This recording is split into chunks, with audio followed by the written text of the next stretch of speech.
using basketball as a passion, something that's fun, something they really care about, as an avenue to disciple, to mentor, to get to know people, to make relationships and friendships. And welcome back, ladies and gentlemen, to, here we go, In the Nest, the Emmaus Athletic Sports Podcast. I'm your co-host, Shane Douglas. I'm here with Matthew Tomlinson. Matt, how are you doing today? Oh, I'm doing well. Thanks for asking. Good. Yeah. This is not Matt, obviously. This is Alex May, the assistant women's basketball coach that we have here at Emmaus Bible College. Alex, welcome to the show. We're happy to have you. Appreciate it. It's first time on the show. Usually, I feel like you're one of the last coaches to be on. I think so. That's sad. I got the short straw, That sucks. You're like, man, we don't want to hear from you. That's not it. That's not it, Alex. No, don't say that. That's mean. Oh, okay. Even though Will says it all the time. That's not what we think. So, it's great to have you. Matt is away on a trip.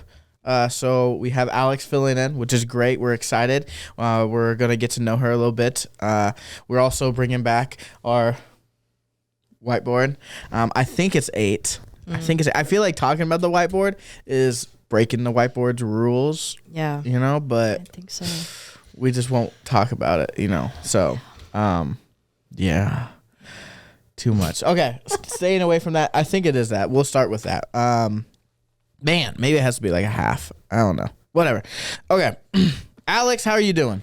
I'm well. Yeah? Yeah. Okay, that's good. Yeah. So, the people don't know you, unless they go to the women's game or watch on the live streams, which within our conference, very inconsistent. That is for sure.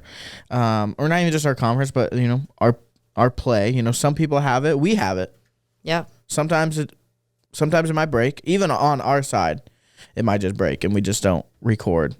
Sure. The live stream. But I know a lot of schools that they either don't or it does break as well. But with all that said, Alex, let's get to know you. Where are you from?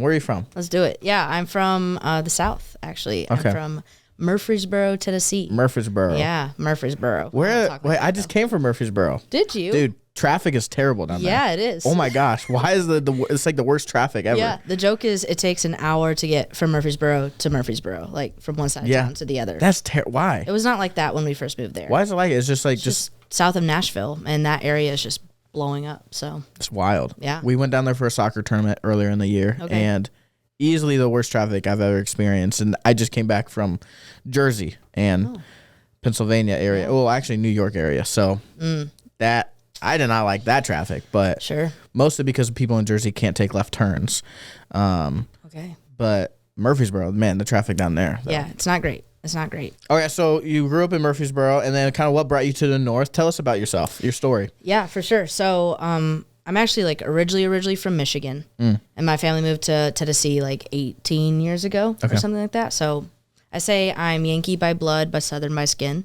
Okay. So whatever that means to you, you can interpret that. And yeah, I ended up going to college back in the Midwest North in Chicago.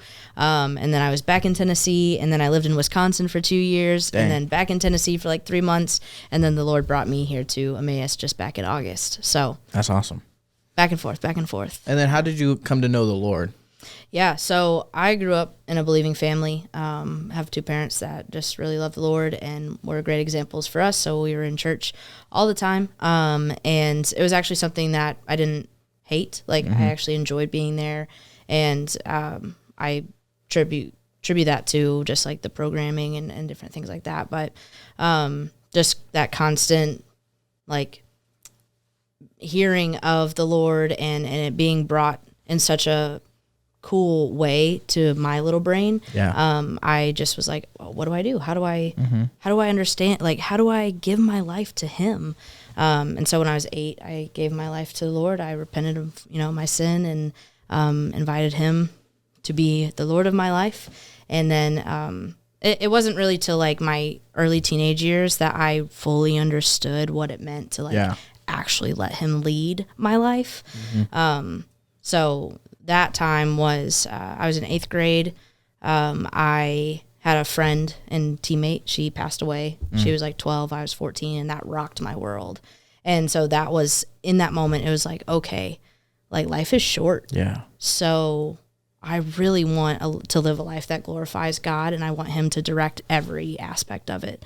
And that's just what I pursued wholeheartedly after that. So yeah, became a believer when I was 8, was baptized shortly after as that public profession of my faith. And then when I was 14 is really when I like committed fully to just obeying as much as I could in my imperfection. Yeah, thank you for sharing. That's a very very powerful. I've heard a lot of very similar stories.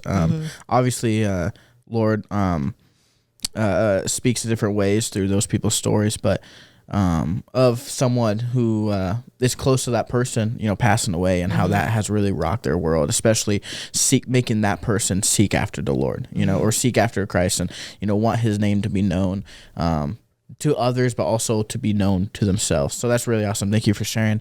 And you went to Moody Bible College Institute. Oh my gosh, That's awkward. Ooh. Well, maybe I said it on purpose.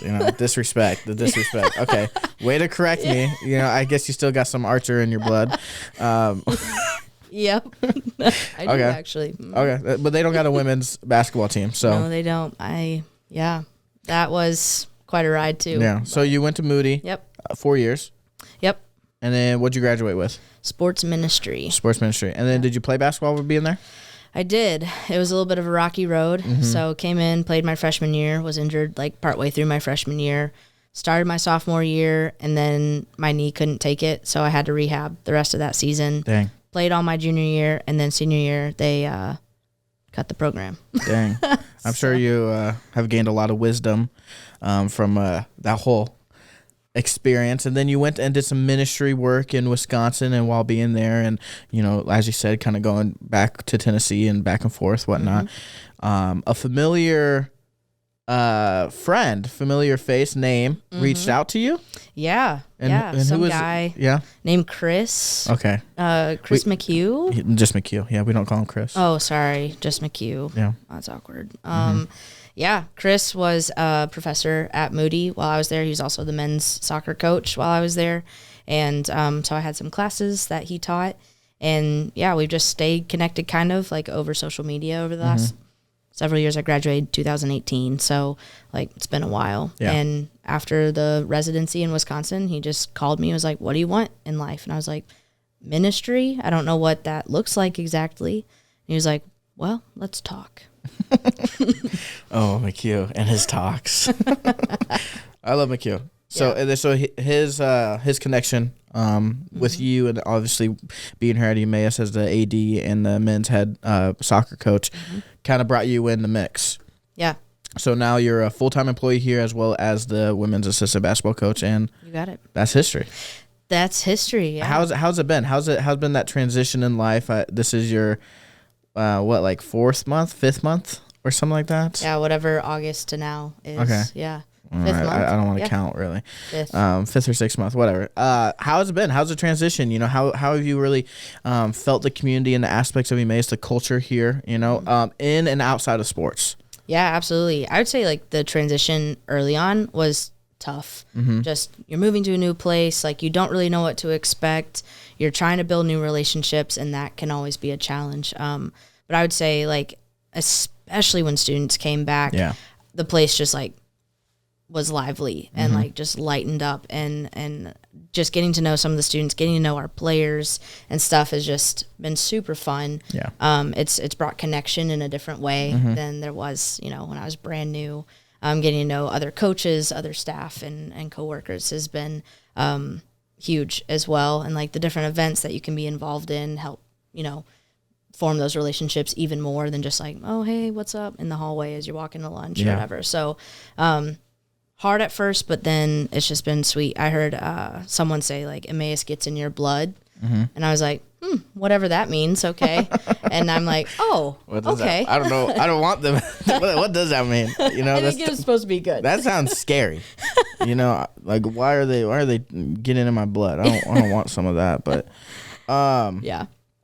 All right, yeah. That's really cool. So you feel at home now a little bit, maybe? Yeah, we're getting there. We're getting there. We're getting there. Okay, that's good. Yeah. That's good. And being on the basketball team, the women's team, and working with Sharon, been a good ride. Been good experience so far. Is this your first year coaching? Not coaching college, yes, but not coaching in general, no. Yeah. Okay. So this is probably like my third or fourth year coaching. And what's one of your favorite aspects of coaching? The just development of players, the relationships that are built, the culture that is formed. I think those are like the big things for me. I love leadership development and spiritual formation. So that comes so naturally in sport. Yeah. And this team in particular has just been really, really sweet to come in and coach because of the culture that they have amongst each other, and that we get to lead and be a part of as well. Like, so that's been, I could go on and on. Oh yeah. I mean, we have time. It's true. We're only like 10 minutes in, 11 minutes in. So no, that's awesome. I honestly think, and I think we'll touch base on this later, but culture is a huge impact on the team and their performance. You can take a team of a bunch of B, if you're going to grade players, Sure. average B players, and you have like the best culture, and they could beat a team of A+. Oh yeah. Easily, obviously not easily. It would be a really like tough game, but Sure. Still, you know what I'm saying. Like, so culture is a huge impact on that. You see that in a lot of professional sports. But before we get into more of that, awesome getting to know you more. Let's talk about the games this past weekend for the men's athletic teams. So we had 3 games, correct? Mm-hmm. Okay. And what do you know? You were there. I was, yeah. I watched our girls play, and I also watched the 2 guys' games. So unfortunately, it was just L's across the board this weekend. It's tough. Yeah, it really is. But good games, good solid games. The boys played Manhattan on Friday and lost by a decent margin, but it wasn't for lack of effort. I don't think they just weren't hitting much. And Manhattan's a pretty good guys team. Yeah. And then we played Barclay on Saturday. And we lost. We as the girls, yes. And then the boys played Barclay after us and had a similar outcome. So similar outcome. Way to put it that way. That's great. Diplomatic. Yeah. So it's some highlights of that game for sure is to see Obi. Obi had a great game as a freshman. Coming in the first game against Manhattan, the conference rival of everybody. So kind of see him put up a career high of 19 points, which is really impressive. So really cool to see him do that as a freshman for sure. And I'm not sure if he might have started that game, but even if he didn't start, that would have been even more impressive. Having a career high of 19. So absolutely. And then also with the games. Maybe you can speak more of this, but Anna Harwood, Yeah, she had not a career high, but definitely a high of 5 3-pointers, I think, and 20 points, which she just, went off. She was feeling it, and her teammates were doing a good job getting the ball to her, and we were just like, that's going in. Did she make all her points off of threes? Just about. She had another bucket and a couple of free throws. She made 15 points of the threes, and then wow, that's cool. That's cool. It was really fun. Whatever, to watch. Flex on it. Yeah, no. We were really proud. It was really good. The scoring was fairly spread out, which is typical of our team this season. There were a couple that either didn't score or scored lower than they usually do, which is unusual, but. It's a game. Yeah, I feel like that has been the parts of the story of the men's, or not the men's, but the women's too, basketball team is like the small mistakes, small little errors that we have as a team that really translate into the final score, and that's really tough. You look back to the volleyball season, and for the volleyball listeners, families, fans, or whatever, I'm sorry if you're recapping this, but when we played Manhattan at home. And we lost in 3 sets, but each 3 sets we were only lost by a couple. We lost all 3 sets, so we only lost by a couple scores, points, and they were still I think the turnover ratio or the error ratio was huge, massive. And like to think about within all the teams for sure, you make a couple corrections. Like with the volleyball game against Manhattan, if they didn't make, 5 errors, if they made less than 5, like 5 less errors each of their games, each of their matches, it would have been, or sets, I should say. The terminology is tough. I'm sorry. Goodness gracious. Gosh. You're trying. But no, you know what I'm saying? It's like if they make 5 less errors in each of their sets, completely different game. That match is going to 5 sets easily. Yeah.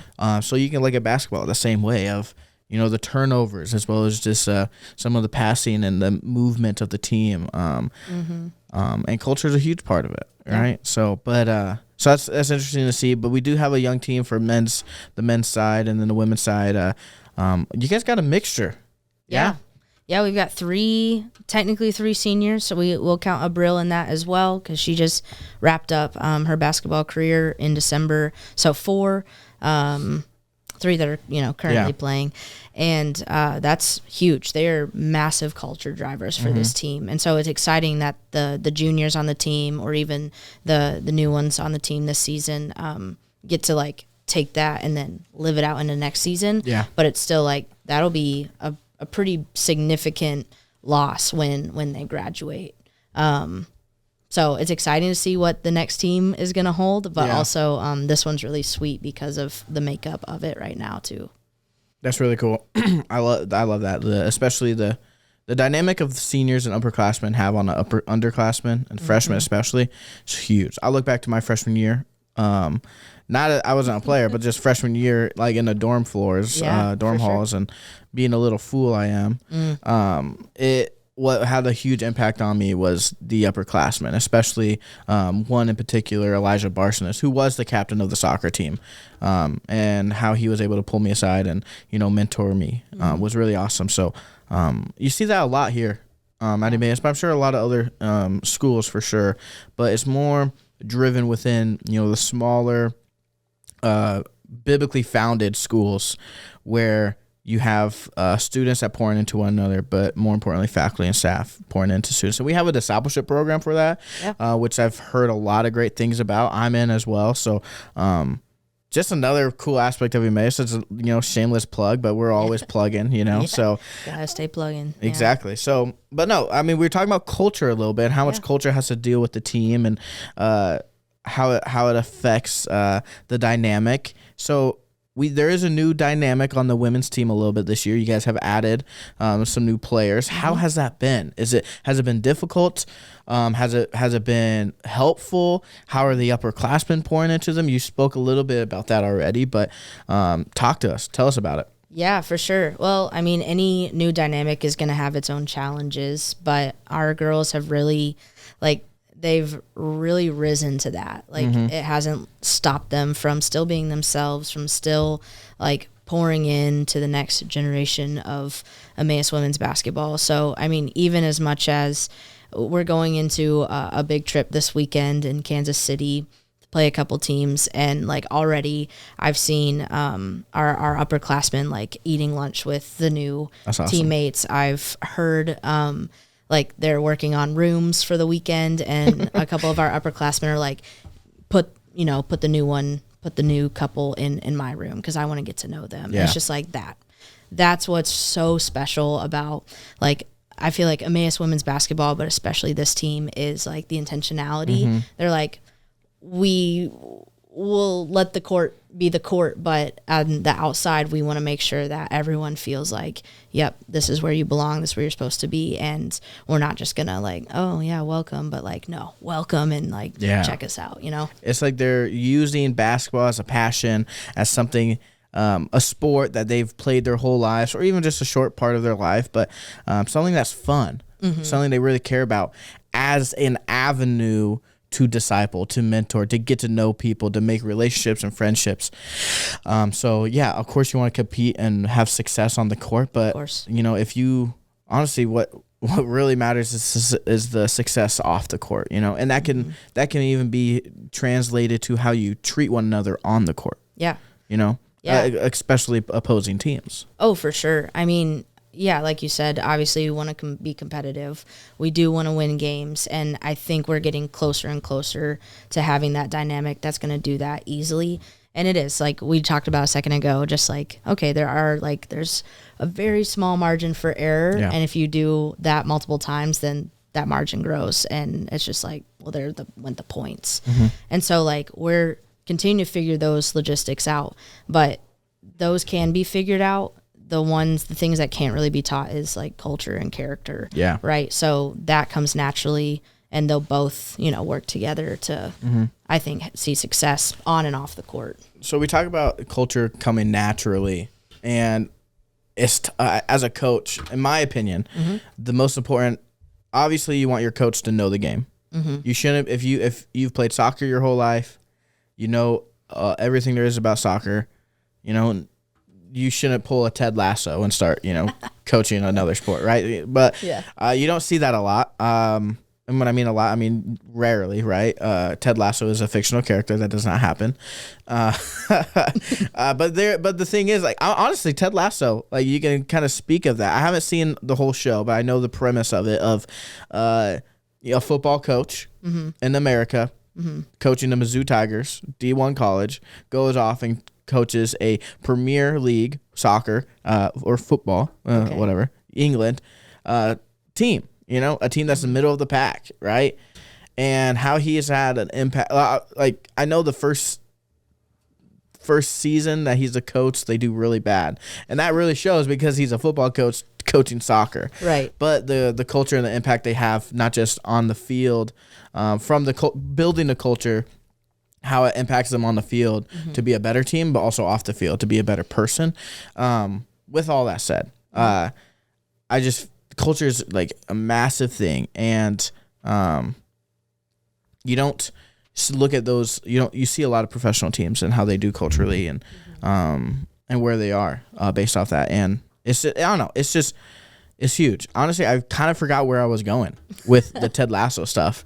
Holy my goodness. But yeah, but to your point, Ted Lasso, he creates culture for his team, and like the culture of our team is like they care about their spiritual lives. So they're really intentional with that. They care about their academics, so they're really intentional with that. Whether they procrastinate or not, whatever, that's college. But like they do really well. They're in their classes even when we're on the road, They're just like ahead in that way. And then they care about their relationships. Yeah. So there is like zero drama on the team, and if there is, they handle it like nice. Right away, which is just wild for female sports in general, but sport in general. Yeah. So like we're not putting out fires all the time.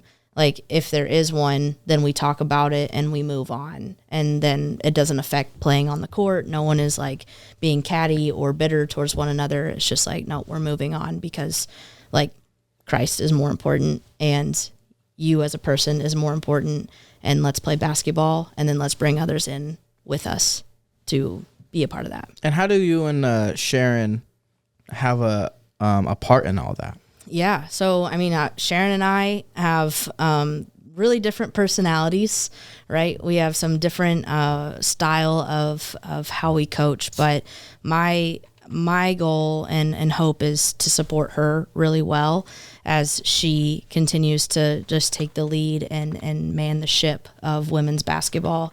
And so because we get along and we work out even maybe some of our differences that we might have, that is an example, I think, to even the team of like, yep, you can have different personalities and you can still coach well together. You can still have the same mission, vision, and be aligned.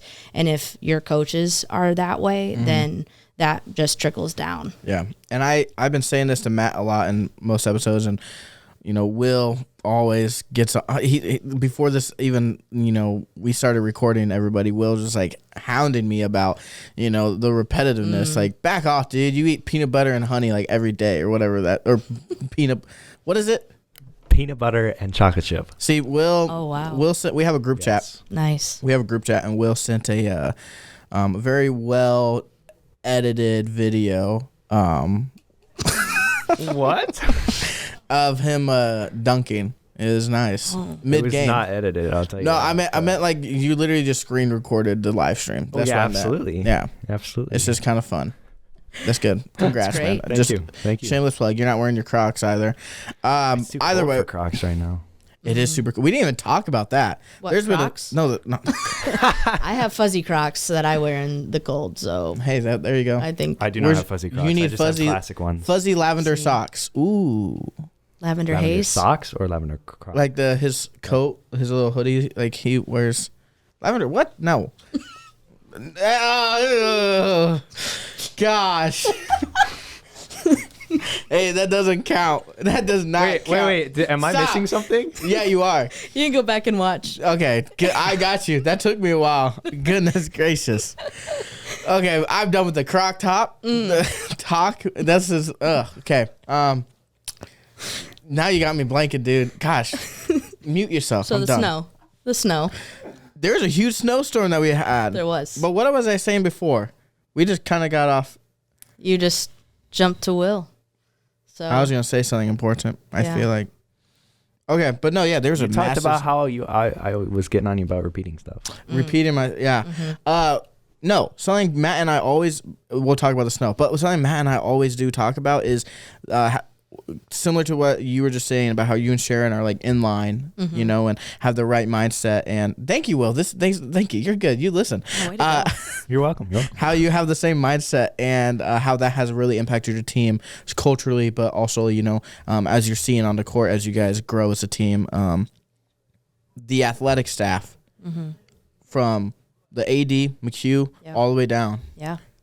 You guys are all, seems like to me, all on the same page. And I love to see that. I love to, I've talked to, you know, each of the coaches, and I feel like I have. And to know your guys' image of the team, what you want, the culture, the type of players.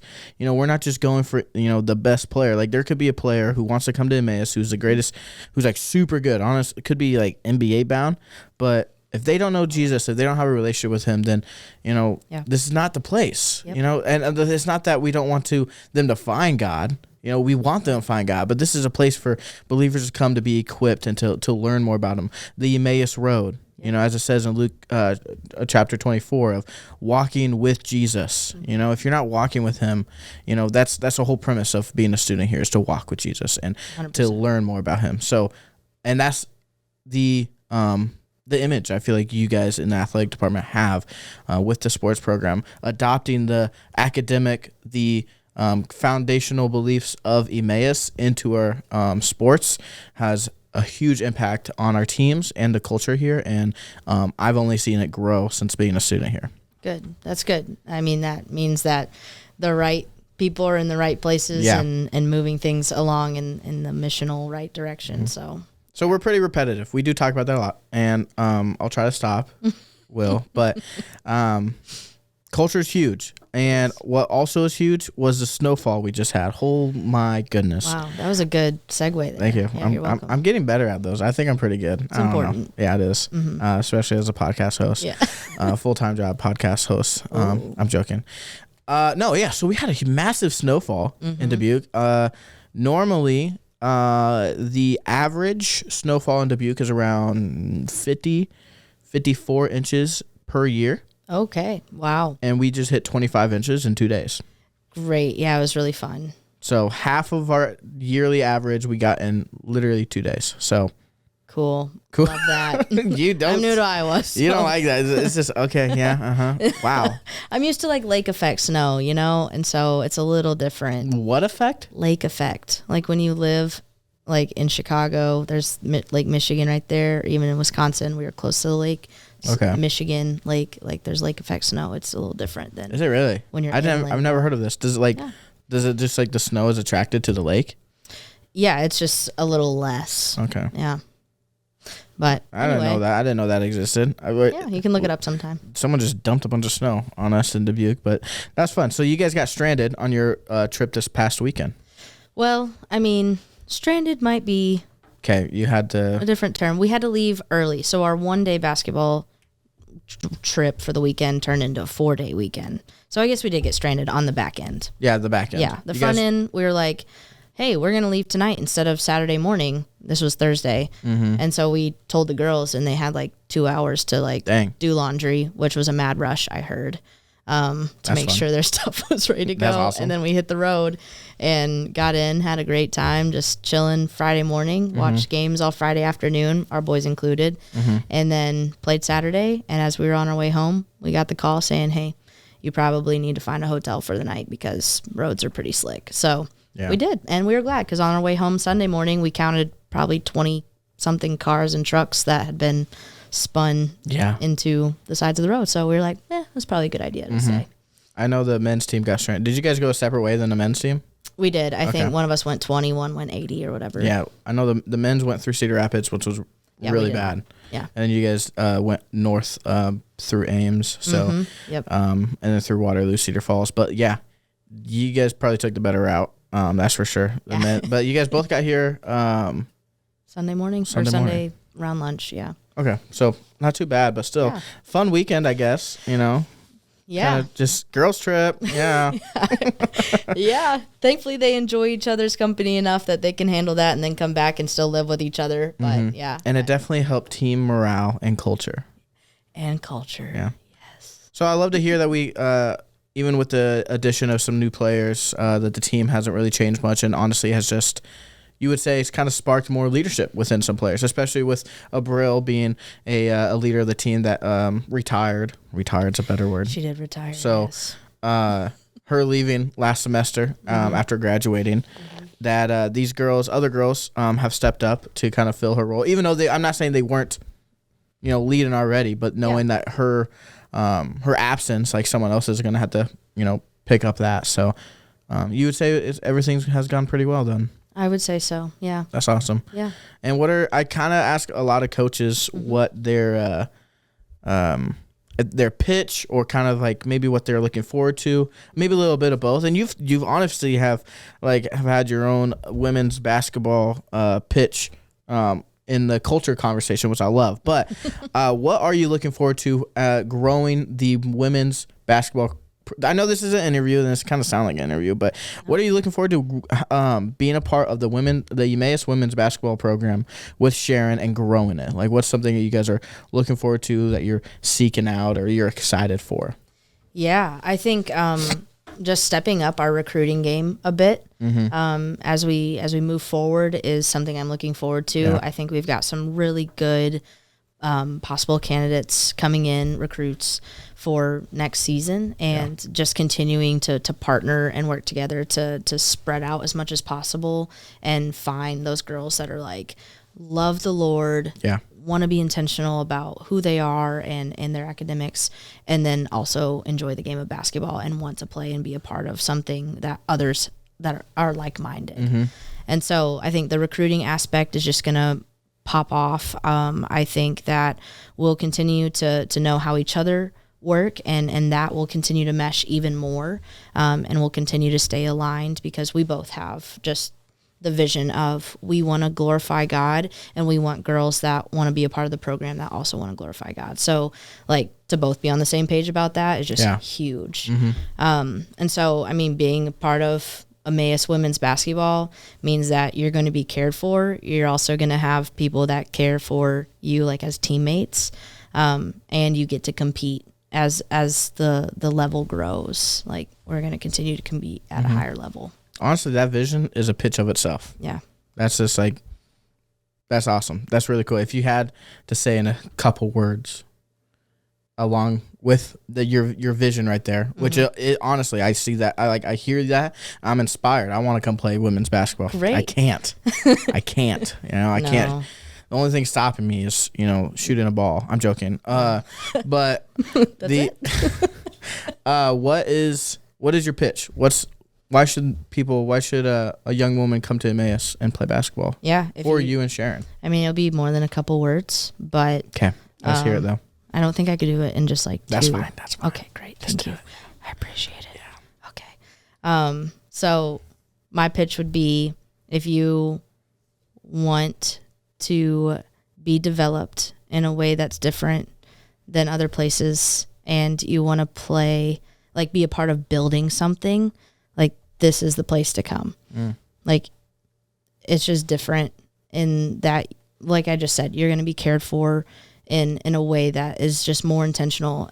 Sharon and I, like, we're both single young adult women, so we get to give a lot of time and attention to our girls. That's different than someone who may be married or has kids, because we just have different schedules. And not saying that that's better or worse or whatever, but like, we just have a different attention that we can give because we don't have those families or spouses or whatever. So that's like cool in its own way. And then also just like, yeah, we both love the Lord. We are intentional about our girls loving the Lord and protecting the culture that they have. And then we also want to compete at a high level and continue to get better. So it's just like all encompassing. And that wasn't, super clear, but No, I love it. hopefully it makes sense. No, I think it does. To me, it does make sense. Is you want to you guys have the time for the girls to really pour into them, to mentor them. You want people who want to build something. I mean, here's the thing: a lot of people are not going to become professional athletes. Why go to a program that's already like super good? But why not come to a program where you're starting something, you're building something, you're creating something, a legacy, right? And you guys have started that here. You guys are starting it here. Yeah, well, we're even restarting, because I know Exactly. in teams in years past, like they've kind of had that. They've hung the banners. They've had really good, high quality true. players that also love Jesus. I think, Tiffany Williams Yep. as an example, the number one example that comes to people's It's true. minds, right? She's a dog. But like people like her that like they love Jesus, they care about other people, and they want to play ball and can. And so like the mix is just like, yeah, that's why you want to come here. You want to build something so it can have that platform of being really great. And then you also want to disciple each other and those that follow, and like the domino effect just should be a really cool pull. And I can speak on that, as I see so many of your basketball girls in your office talking to you or hanging out, or like it's just so much, so many times. Every time I walk by your office, it's literally like the basketball team is in there. There might be one or two on a given nuts. day. It's regularly. awesome. I love that, And if you want a school, too. like that, you want a culture like that for your program, for your sport, Emmaus is a school, and it's not just in your office, Alex. It's in honestly all the coaches' office. Yeah, so it's really cool to see that of so many people. Every time I pass a coach's office, there's a player in there talking to them. So it's really cool to see that. So and it's not because they're in trouble. It's No. because they just genuinely want to hang. it's true. It is so true. I love it. There's so many. Man, it's crazy. Yeah. So that's pretty much all the time we have. But we do have some upcoming games this weekend before we go. Yep. What are the games? Do you know the games this weekend? I'm pretty sure our boys have the same schedule, but we play Ozark Christian on Friday and then Calvary on Saturday. And we are heading to Kansas City and Joplin. And then the boys also are playing the same teams. So they'll play after us both days. Yeah, you guys have a long road trip coming up. We sure do. Another one. Hopefully only 3 days like it's supposed to be and not 4 or 5. Yeah, so you said you're playing Ozark and then Calvary? Yep. So men are playing the same game. So Ozark will be Friday and then Calvary on Saturday, and then we'll see how that goes. A lot of conference play. This is a conference season, or part of the season. Part of the season. So kind of see where we stand against Ozark, Calvary. I haven't played them yet. We see how we stood against Manhattan, Barclay, but we still have a couple more rivals to play against, 4 to be precise. So excited to see where we stand with the rest of the competition in conference. So looking forward to seeing you guys seeing you coach on the sideline more, and how you impact the girls on the team, as well as this community and the culture here at Emmaus. So thank you, Alex, for joining us. Also, for anyone listening, if you're interested in being an athlete, go to our athletics page, fill out a recruiting app. If you're interested in coming to Emmaus, fill out an application, send in an info request. Honestly, comment on this video. We've had people do that before, of commenting. Look, Matt's calling me. Wow. He knows it's time. So fill out a recruiting app. Visit us on emmaus.edu on our main website. We have Discovery Emmaus weekend coming up with a concert by Shane and Shane. Will be there. There we go. Also, will be here this fall. So join him and many others in coming to Emmaus and learning more about the culture here, as well as walking with Jesus and learning more about the Word, as well as getting a professional degree. So also watch concerning him and the other podcasts on our Emmaus YouTube channel with many other content. I believe they just had one with Bruce Henning, which was really awesome, a professor here at Emmaus that just recently the Lord led somewhere else, which is great, but he had a massive impact here on the community. So look out for those episodes of concerning him, as well as more stuff with the podcast and our reels. Give those a quick like, a subscribe. Is that what they say? Well, yeah, sure. But thank you for listening, everyone. Alex, thank you so much for being here. We still need a name for this buddy, so please comment. Do you have a name for him? That it has to start with an E? No, it doesn't have to. Okay. We'll work on it. Yeah. I don't like Eddie. But everyone, thank you for listening. Thank you, Alex. And it's a great day to be an Eagle. See you next week.